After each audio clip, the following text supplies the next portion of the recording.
Welcome back for episode 10 of Strange, Creepy and Mysterious Things I Found on the Internet, a series where I cover a range of unsettling internet media, from YouTube videos to Reddit posts and everything in between. If you enjoy internet mysteries and generally disturbing content, feel free to subscribe and turn on notifications for more content like this. I also have a Patreon and a PayPal, so if you're interested in supporting the channel, feel free to check those out, links will be in the description, or you can leave me a tip by clicking the thanks under this video. Thanks to anyone who considers this.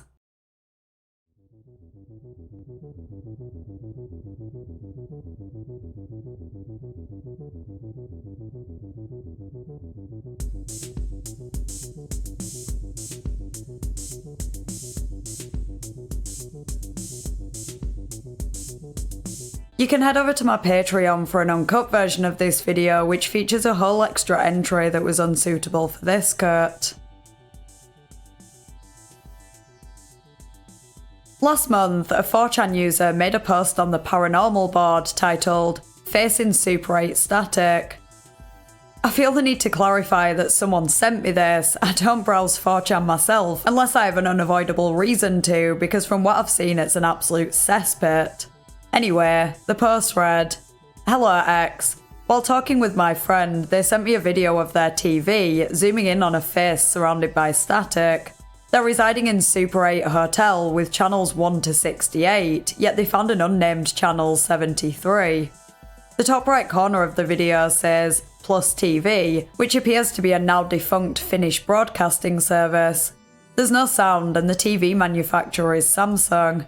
They found other channels with static and no sound, but no others have the face or Plus TV logo. Neither of us, or the two other people told this, have found anything online regarding this." OP provided a download link to a video filmed by their friend. I'll play that now.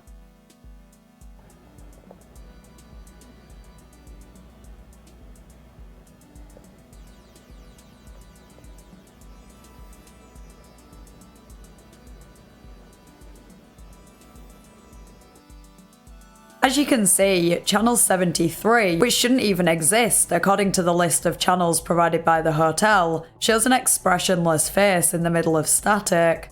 Obviously I don't believe anything paranormal is going on here, but not gonna lie, I would be so creeped out if I saw that in a hotel, and I'd probably be going straight down to the reception to ask what the hell is going on. The friend who was staying in the hotel commented on the post at 5 AM, quote, "Hi, friend of the OP here. If anyone actually has any idea what this could be, I'm curious to know. I'll be checking again in the morning to see if the channel's still there. It's 12 AM right now and it's the same thing. I have literally no clue what this could be. I've been looking around on Google for stuff, but nothing that looks like this, and I can't think of a reason for this to be here." 4 hours later, they commented again. "It's late as shit, so I know it's just a weird hallucination, but I swear I saw the shadow of a person sitting on the foot of the bed next to me. I obviously need sleep. If I'm dead in the morning, well then I'll check/video again in the morning if anything's changed. I'm leaving here tomorrow, so I won't be able to examine further, though maybe that's a good thing. Also, yes, I did check again before sleeping and it was the same still." A few hours later, they posted a couple more photos at different angles, stating that the face was still there and that they were staying in Barrie, Ontario in room 404, just in case anyone in the area wanted to check it out for themselves as they were leaving. Kinda funny that the room number was 404, considering this seems like some kind of error. Anyway, the OP posted a couple more clips of the screen, which looked like they were filmed the next day. The face is still there, but it hasn't changed at all. I don't know enough about TV broadcasts to formulate much of a theory myself. My best guess is that it is a legit channel and the signal has somehow become corrupted, resulting in a freeze frame of whatever it was showing. I can only assume the channel appeared in the hotel by mistake, but I have no idea if that's even possible. I tried googling Plus TV in Ontario and didn't find anything that might be relevant. I also tried searching for Channel 73, and all I found was a Wikipedia page stating that Channel 73 was formerly used by a handful of television stations in North America, and it was removed from TV use in 1983. I assume the logo on the screen was clearer in person, but in the photos and videos, while plus is clear, I can't even be sure that the second part is TV. Anyway, the comments of the post provided a few more theories. A couple believed this really was some kind of paranormal activity, or that they had found a UDO, or unidentified digital object. Others were more grounded, suggesting that it was some kind of prank. One said it could be from an old news report before the network got shut down, maybe an arrest warrant or wanted criminal due to the intense expression on the face. The comment that, in my opinion, suggested the most plausible theory read, "Hey OP, I think I know exactly what this is. So back in the day when analog TVs and shit were common, there was a nefarious hobby for nerds called TV pirating, which is where you hijack an unused low-frequency channel from nearby and can broadcast whatever you want on it. I used to do it quite often in Topeka, both on TV and radio. Anyway, it's still common in some places, although harder to not get caught or be shut down automatically in a matter of seconds. So, what TV pirates do now is run very low quality tests with static and a symbol in the centre, usually at some met codes 45 and 85 respectively, to broadcast a recognisable symbol and test if it works, while also being an inside joke to other TV pirates who they may know online or in real life. I'll look around to see if I know any TV pirates in Buffalo who would broadcast this. Also, since I know I'll get this question, yes, it is possible to only run a pirate station on one antenna receiver/server, meaning this could be an exclusive to someone staying at Super 8. This would also indicate a very old pirate, as hotel hacking was a fad of the 70s and 80s. Another user said they were visiting the area soon and they'd likely be staying at that hotel, so they'd request that room to see if they could figure out anything else. I can't say I'll be hanging around 4chan waiting for their post, if they even do post, but if anyone watching this decides to check, let me know if there are any updates. For now, I think the pirate station theory is the best we have, and the closest to the mystery being solved that we'll ever get until anyone else can provide more information. Unless, plot twist, Opie and his friend are the owners of the hotel, or, plot thickens, oh no, they're the same person, and this was all a marketing stunt to get more guests at the hotel. I suppose we'll never know. This next entry is a mostly solved mystery, but I still thought it'd be interesting to cover and perhaps useful for anyone who might experience a similar situation. 11 months ago, a user made a post on the Reddit Bureau of Investigation titled, "Almost 2 years later, I realised that my friend, who passed away, has been reading my Snapchat messages since his death. I also realised today that there's absolutely no information online about his death." OP began the post by acknowledging that they might be reaching, implying that it was, understandably, a tough situation for them, and their partner also recently died, and since then they just keep wishing that it was all a dream and that they'd find out that they faked the death. Their friend died in April 2020, and because he was a private person and an outcast, they didn't know his last name. He borrowed his brother's car to go to the shop without telling him, and to say the brother wasn't happy about that would be an understatement, as he shot and killed him when he got back home. This initially sounds crazy, even though people have been killed for less, so you can kind of understand why OP might have some reason to doubt the story, but the friend's family were very abusive to him, so it wasn't beyond the realm of possibility in OP's mind. Quote, "Now on to why I feel suspicious. Since his death, I've messaged him occasionally on Snapchat. I since lost his number by getting a new phone, and I preferred to snap him anyway because I liked seeing his Bitmoji. And I would message him and tell him that, I don't know, I hope he knew he was loved, tell him about my life now, tell him about how I was really sorry what happened, how I felt like I should have been there to protect him. He told me how abusive his family was, I should have done everything I could for him. You know, just stuff, I guess, that I wish I would have told him then, and stuff that I wish I could tell him now. The messages always just stayed undelivered, until recently. This last May 2021, they were opened. I just noticed that today. I was in shock. I thought maybe someone had got a hold of his phone, but his family treated him so poorly, and really didn't seem to care much for him, so it seems weird that they'd have known his login information. His Snap score has also went up since his death. This inspired me to spend hours and hours searching online today for obituaries, news stories, anything I could find online about brother murdering brother in Jacksonville during that time, and I could not find a single thing. We only have one mutual friend, and he doesn't have any suspicion about anything. He's just sad, but I didn't tell him any of this. I don't think I want to talk to him about it. I think he may take offense if I bring it up. Honestly, he is probably gone, and I don't want to drag anyone else into this because they'll never forgive me for planting this seed in their head, as I have done to myself.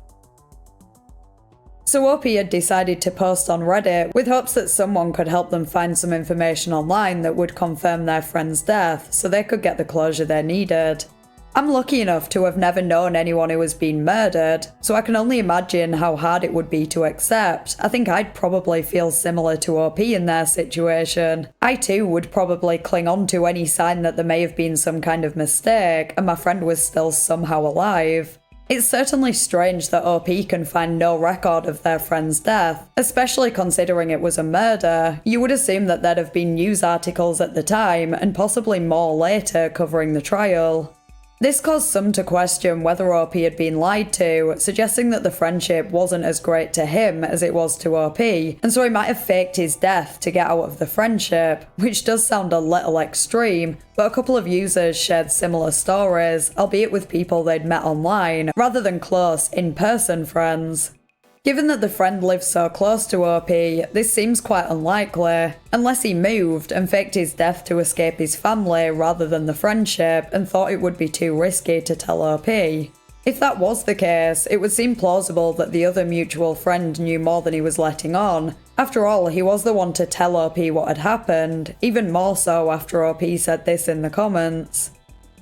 I just texted that friend and asked if he knew his last name. Also, when I told him about the Snapchat messages opening, we were on FaceTime and he immediately said he had bad service and that he'd have to call me later, but he never did. Perhaps the mutual friend had access to the Snapchat and had been the one to read the messages. That seems like the best case scenario, as the alternative could be that the mutual friend was somehow involved in a cover-up. There were a few crazier theories that didn't make any sense, like that the mutual friend was the other friend all along, not possible as OP met them both in person, or that the mutual friend was impersonating the other on Snapchat, also unlikely as you'd assume that Snapchat conversations would have been referenced in conversations in person. Commenters on the post offered a few suggestions that might lead to more information, such as googling his Snapchat name to see if they could locate any other social media accounts, and contacting funeral homes. Others tried to search for articles, obituaries, or arrest records that matched the details given in the post. Some less helpful and very insensitive users suggested that OP had made up the story because it was unbelievable that they didn't know their friend's last name. I know all my close friends' full names, but I do have a couple of friends who are similarly private people, as in they don't give out their numbers, and there are quite significant details that they don't reveal to anyone. Some people take their own privacy much more seriously than others, so it's not so hard to believe, especially considering the friend came from an abusive environment, which might make them more paranoid. Not that posting from a throwaway account automatically means the post is fake, but OP's account is not a throwaway. It was created 2.5 years prior to the post, and they have quite an extensive post history, and they were posting as recently as a month ago. Regardless, OP briefly updated the post to inform that they had found their friend's full name, before updating again with a paragraph that mostly concluded the mystery. I used his full name to find his address where he used to live when the incident occurred. I then scoured through news report videos around that time period of crimes that happened in that neighbourhood. One of them mentioned a shooting on the road he lived on. He lived on the corner of X and Y road. I watched the news video and the broadcaster was standing in front of a taped up house on a corner, and the green street signed on the left side of the screen showed the same X and Y road that my friend lived on. It was his house, and my friend is dead. It really happened. I don't know what else to say. Thank you to everyone who was kind. Occam's razor would have suggested all along that this was the case, but no one can blame OP for wondering if there was more to this situation. One question still remains though. How did OP's messages get opened on Snapchat, and how did the friend's snap score increase so long after their death? One of the comments stated that unopened messages will show up as read 1 month after they were sent. I googled it, and apparently Snapchat will remove messages that haven't been read within that time. However, I don't think they would show up as opened. I had a look on mine and there's still a message I sent 3 years ago that shows up as delivered, not opened, though I can't actually see the message if I click on it. OP had presumably been snapping her friend since not long after he died, yet it was only recently that they realised that the messages had been opened, so unless there was an update on Snapchat that would cause that to happen, that doesn't seem to explain it. As far as I'm aware, snap score only increases when someone sends snaps or opens snaps. I don't think it increases when you received one without opening it, so again, this doesn't really add up. This implies that someone must have access to the friend's account. Whether that's a family member, the mutual friend, or another friend, I have no idea. I certainly wouldn't be surprised if it was the mutual friend, considering they hurriedly ended the call when OP asked them about it, but maybe they really did have bad signal, or they just didn't want to talk about it because it upset them. It's impossible to say. I'm intrigued to know whether OP spoke to them about it again, but they didn't update the post again, or reply to any comments further querying the open chats or score. In March this year, a post was made on the Ghost subreddit titled, "A few years ago, something pushed our dog across the floor when my son was playing with him. He turned around and barked at whatever it was." The 12-second clip shows the dog clearly agitated, barking while slowly wagging his tail, looking down towards the floor. A few seconds in, he appears to be pushed maybe half a metre towards the camera. This clearly scares him as he instantly looks back and then continues barking before scraping the carpet with his paws, and that's where the clip ends. I'll play it now. Give me that scoop.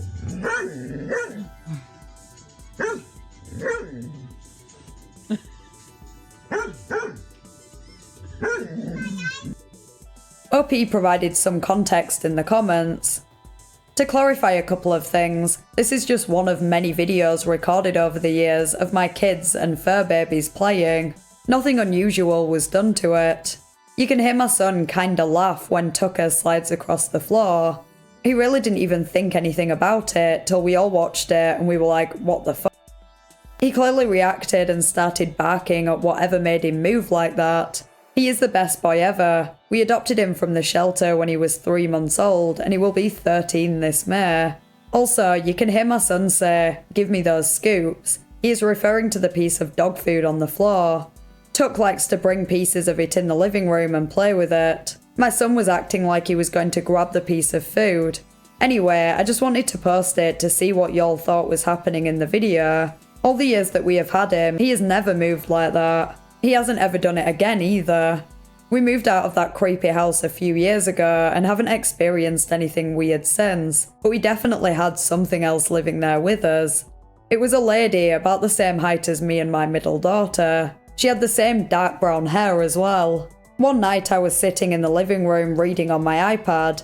Out of the corner of my eye, I saw someone walk out of the bathroom.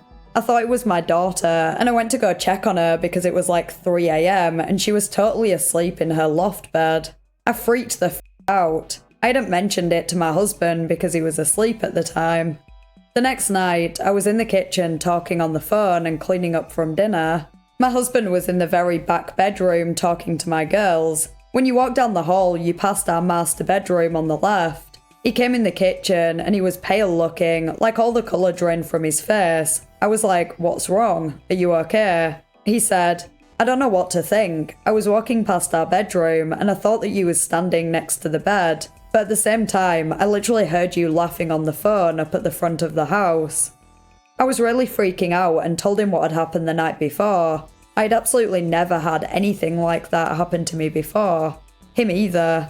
We never saw her again, and we actually moved not too long after that. Although I've had a few weird experiences in my life, I don't actively believe in ghosts. I think there must be some rational explanation behind these experiences. One of mine that came to mind after seeing this post happened around 7 years ago.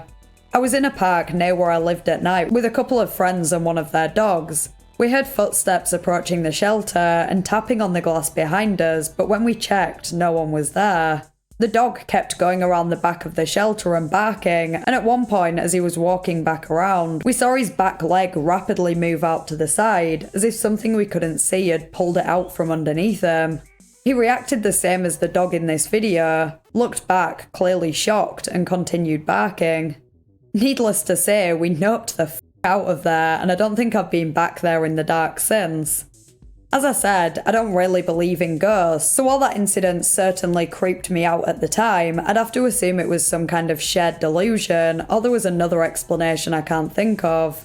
I remember the conversations that night being of a creepy nature, and it was dark in a somewhat secluded area, so maybe we just freaked ourselves out and thought we were hearing things that weren't there, but I can't really explain the dog's reaction. I digress, back to the video. I find it quite compelling because I don't think it could have easily been faked. The vast majority of creepy videos that feature orbs or shadows or figures aren't convincing to me because they're relatively easy to edit in after. Clips showing doors slamming or objects moving or voices could also have been edited, or there's another person doing those things that can't be seen on camera. There's no way anyone could have pushed the dog without being seen, and its reaction seems very authentic too. The way he looks back straight away, and you can see the curve in his spine as he moves. I've watched this clip over and over again, in slow motion as well, and it still holds up pretty well. The only explanation I can think of is that he wasn't actually pushed, and instead jumped out of the way in a way that made it look like he was pushed. I'm not sure his movement totally lines up with that, and you wouldn't expect him to look around shocked as it was happening, but it's the most plausible theory I can think of, and if that is the case, it was still a pretty good illusion and an entertaining clip as ghost footage goes.